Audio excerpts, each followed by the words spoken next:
Si je te dis Poudlard, tu me réponds escalier tournant, bravo Marcel. Mais savais-tu que ces célèbres escaliers avaient été inspirés d'un endroit bien réel situé en Europe?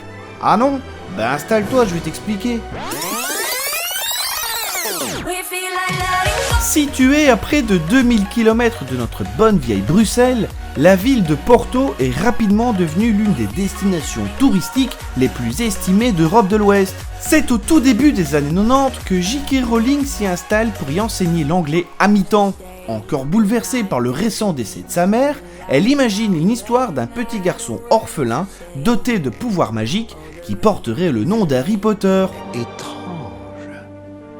Vraiment très étrange.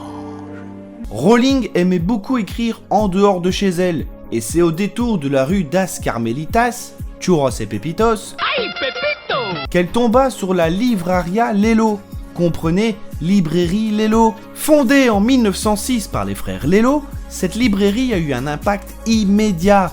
Dès son ouverture, les visiteurs y sont venus nombreux, curieux de voir le résultat du travail de l'architecte Francisco Xavier Esteves, qu'on appelait à l'époque le Ryan Gosling du néo-gothique.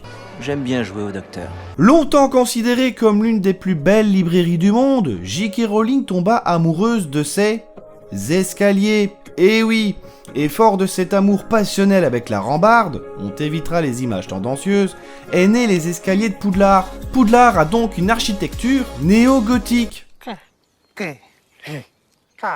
Mais c'est pas tout. Souviens-toi de la séance de dédicace du professeur Gilderoy Lockhart.